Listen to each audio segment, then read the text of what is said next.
Imagine the glistening coasts of Gondor, a land steeped in honor, now darkened by the shadows of great black ships. These are the Corsairs of Umbar, renegade seafarers as ruthless as the sea is merciless. Their crimson banners bear the sigil of a long-fallen Númenórean legacy, wielding their heritage as a weapon. To understand the Corsair Wars is to grasp one of the most dramatic chapters in the long history of Gondor and the fight for freedom against tyranny. Let us set sail into the turbulent tides of this tale. The Corsairs of Umbar were not born from chaos. They are the heirs of Númenor's tragic fall in the Second Age, a cataclysm caused by the hubris of Ar-Pharazôn and the seduction of Sauron. After Númenor's destruction, those who rejected the wisdom of Elendil and the faithful, the so-called Black Númenóreans, seized the southern stronghold of Umbar. For centuries, this port city was a bastion of their malice and imperial aspirations. Umbar became more than just a pirate haven. It was a symbol of division among the Númenórean descendants. While Gondor rose as a beacon of civilization, Umbar thrived on rebellion and piracy.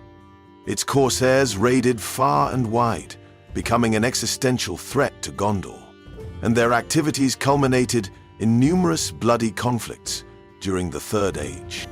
The seeds of the Corsair Wars were planted in the geopolitical rift between the Gondorians and the Black Númenóreans, particularly in the context of Gondor's vulnerability as its rulers faced internal decline. The Corsairs gained infamy for their unrelenting raids on Gondor, exploiting moments of weakness, such as the Plague of 1636 of the Third Age, and civil strife during the Kin Strife. The Kin Strife was a key prelude to the escalation of Corsair activity. Castamir the Usurper, a claimant to the throne of Gondor, took refuge in Umbar after his defeat, transforming the port into a kingdom of vengeance against Gondor. From their bastion, the Corsairs wreaked havoc on Gondor's southern coasts, attacking ports like Pelargir and even venturing up the Anduin. Gondor's mighty navy, once a cornerstone of its power, was no longer sufficient to protect its shores. These repeated attacks drained the kingdom's resources and morale.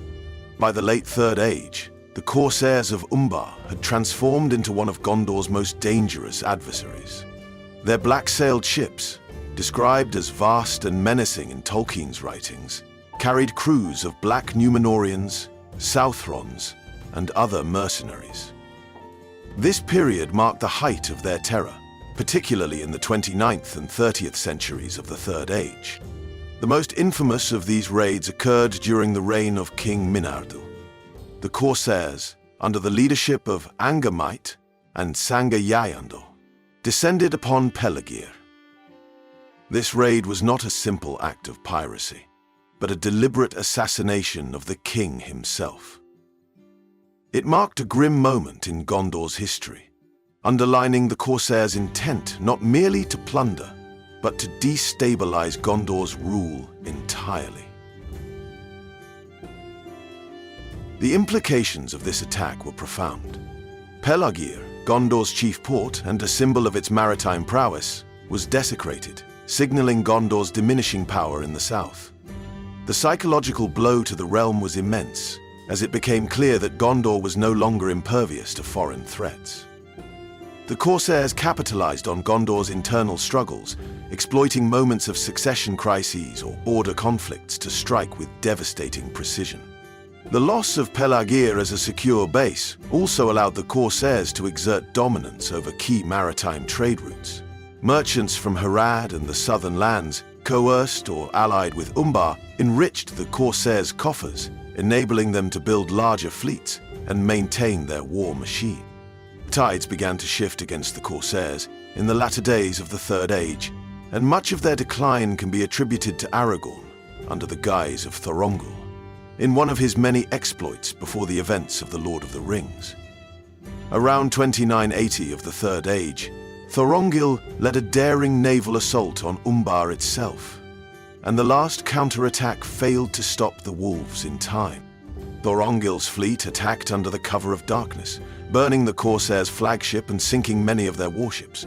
It was a strategic masterstroke, as this raid crippled the Corsairs' naval dominance and struck terror into the heart of their leadership. Aragorn's actions not only diminished the Corsairs' immediate threat, but also bolstered Gondor's morale, proving that the Corsairs were not invincible. However, the Corsairs were not entirely defeated.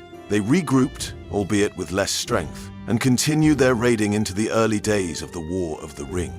Sauron, ever the opportunist, forged alliances with the Corsairs, leveraging their enmity towards Gondor for his own purposes. During the climactic battles of the War of the Ring, the Corsairs were poised to deliver a devastating blow to Minas Tirith by attacking from the south. The Corsairs' involvement in the War of the Ring was a calculated move orchestrated by Sauron, seeking to create a multi-front assault on Gondor. While the armies of Mordor and its allies marched upon Minas Tirith from the east and north, the Corsairs prepared to strike from the south, sailing up the Anduin with the aim of cutting off Gondor's reinforcements and supplies. Their fleet, described ominously in The Return of the King as bearing black sails, struck fear into the hearts of Gondor's defenders. The Corsairs were not only a physical threat, but a psychological weapon. Their infamous reputation preceded them.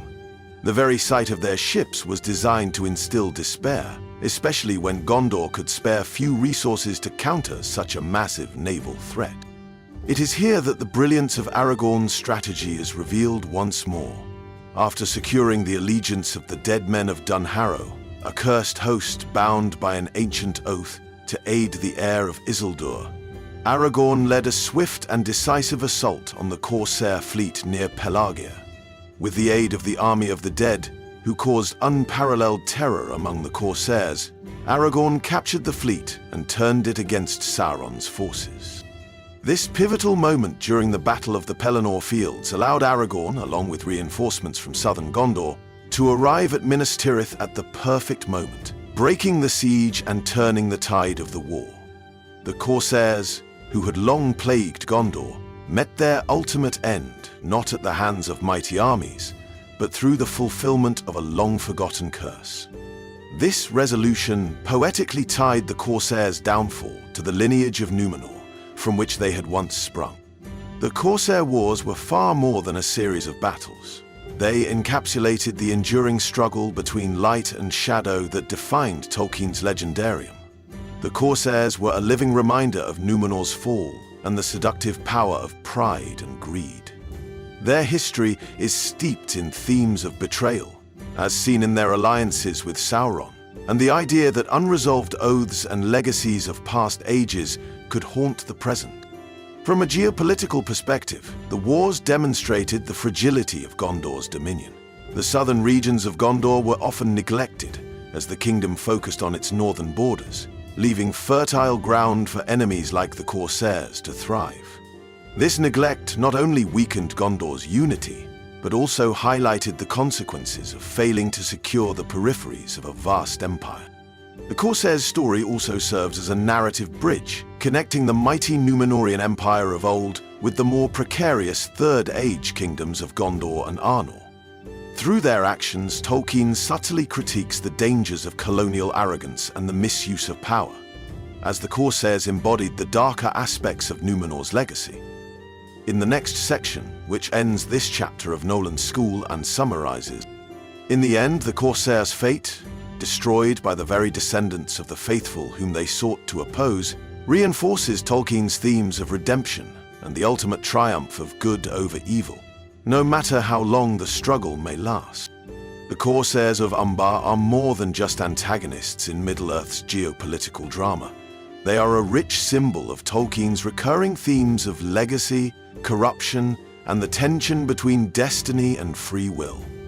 By delving into their narrative threads, we uncover layers of meaning that resonate throughout the broader legendarium.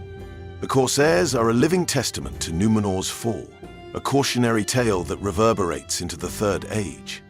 While Elendil and the faithful sought to preserve the nobility and wisdom of Númenor's past, the Black Númenorians clung to its darker legacies. They became agents of Sauron's influence, perpetuating Númenor's tragic pride. In this way, perhaps the Corsairs offered guidance to Númenor, keeping evil and the faithful safe. In this way, the Corsairs represent what Numenor could have become entirely had it succumbed fully to Sauron's will, a civilization of imperialistic domination and cruelty. This legacy of Numenor's division is echoed in Gondor itself. The kinstrife, which allowed Castamir's heirs to establish their foothold in Umbar, shows that even the noblest of kingdoms is vulnerable to internal discord. The Corsairs' continuous attacks on Gondor are not merely acts of war. They are reminders of Gondor's failure to heal its own divisions, a shadow of past sins haunting the present. Next, Nummarba. Aragorn's defeat of the Corsairs using the dead men of Dunharrow is one of the most striking symbolic acts in The Lord of the Rings. The army of the dead represents broken oaths, while the Corsairs embody the consequences of corrupted allegiance.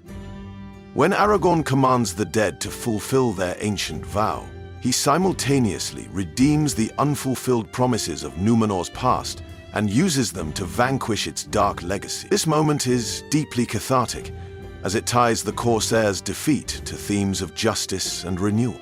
Furthermore, the Corsairs' ultimate failure is also a commentary on evil's lack of unity. While Sauron sought to use the Corsairs as pawns in his larger designs, their actions were rooted in self-interest rather than loyalty. This lack of cohesion is a hallmark of Tolkien's depiction of evil, in contrast to the solidarity and selflessness of the free peoples of Middle-earth. "My absolute evil never sets foot in the purple of the earth," Sauron writes about Tolkien. Tolkien's own scholarship and experiences subtly shape the Corsairs' portrayal. Umbar's portrayal as a haven of piracy and corruption may draw from historical seafaring cultures such as the Barbary pirates of the Mediterranean, who raided European coasts for centuries. The Corsairs' ability to strike terror across Gondor's southern shores mirrors these historical accounts, as does their reliance on maritime dominance to sustain their power. Nor, meanwhile, revealed the system of darkness.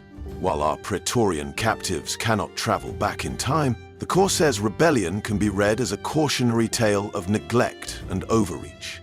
While Tolkien does not frame Gondor as explicitly imperialistic, the tension between Gondor's central authority and its southern regions hints at the uneasy balance of governance and autonomy in vast empires. The Corsairs' rebellion can be read as a cautionary tale of neglect and overreach. Nice note. Though their ships have sunk and their banners are torn, the Corsairs remain a compelling part of Tolkien's world because they speak to universal struggles. They remind us that no realm, however noble, is immune to division, and that the echoes of the past can shape the present in ways both dangerous and redemptive. For Middle-earth fans, the Corsair Wars are not just a historical footnote. They are a lens through which we see the fragility of civilizations and the enduring power of hope. Gondor's resilience, epitomized by Aragorn's leadership, serves as a beacon for overcoming the shadows of history. The Corsairs, once Númenóreans themselves, ultimately fall to the very ideals they abandoned: loyalty, unity, and the courage to face the darkness. The Corsairs serve a distinct purpose in the narrative architecture of Tolkien's work, particularly in The Lord of the Rings. While they operate largely on the periphery of the main story, their presence provides a crucial tension and expands the scope of the conflict beyond the central struggle against Sauron. This creates a layered and immersive world where danger does not only stem from a single source. One of Tolkien's great achievements is his ability to make Middle-earth feel like a living, breathing world. The inclusion of the Corsairs emphasizes that the War of the Ring is not an isolated event, but a culmination of centuries of tension, territorial conflict, and rivalries. As Aragorn approaches Pelargir to confront the Corsairs, the stakes of the Battle of the Pelennor Fields are heightened. Will the aid of Gondor's southern provinces be delayed? Will the Corsairs devastate Minas Tirith from the Anduin? Their role in the narrative amplifies the sense of urgency and danger. The Builder. The Corsair's downfall is also a pivotal moment in Aragorn's journey. As Thorongil, he proved his prowess and tactical brilliance years earlier by striking a blow against Umbar. But during the War of the Ring, whose victory over the Corsairs is more than a military triumph, it solidifies his role as the leader who can unite the free peoples of Middle-earth. The scene also reflects his deep connection to the legacy of Númenor. Aragorn does not merely oppose the Corsairs as an enemy, but faces them as the rightful heir of Elendil, reclaiming what the faithful had lost. Moreover, Aragorn's use of the army of the dead highlights his unique ability to command not just through might, but through honor and wisdom. This moment underscores his right to kingship, as he wields power tempered by justice, fulfilling Isildur's ancient pledge while ensuring the dead find peace. Even after their defeat, the legacy of the Corsairs shaped Gondor's policies and its place in the world. The southlands of Gondor, particularly near Umbar, were regions of ongoing tension. After Aragorn's coronation, efforts to stabilize these areas likely required both military strength and diplomacy. Following the War of the Ring, Aragorn's reign likely included efforts to ensure that Gondor's southern coasts were secure from future threats. The reconstruction of key ports, such as Pelagia, and the reintegration of southern provinces into Gondor's sphere of influence were necessary for long-term stability. Additionally, Aragorn's ability to forge alliances with Harad hints at a diplomatic approach to repairing the divisions sown by centuries of conflict. The Corsairs' final defeat also symbolizes the restoration of balance in Middle-earth. Their ships, with their dark sails, were a visual manifestation of Númenor's shadowy legacy. By reclaiming the ships and turning them into instruments of salvation, Aragorn reverses the corruptions of Númenor's past. The Corsairs' destruction is not merely a military victory, it is a moral and symbolic triumph, a cleansing of the wounds inflicted by Númenor's fall. The Corsairs of Umbar are much more than marauding pirates. They embody themes of legacy, redemption, and the far-reaching consequences of pride and ambition.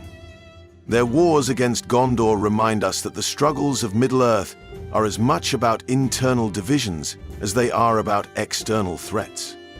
And in their defeat, we see the power of unity, the importance of honoring old alliances, and the triumph of hope over despair. The Corsair Wars enrich Middle-earth with their complexity and relevance, anchoring Tolkien's broader themes of light versus shadow. They remind us that even the darkest sails can be turned toward the light, that courage and leadership can reclaim what was lost, and that the echoes of the past must be reconciled to secure a brighter future.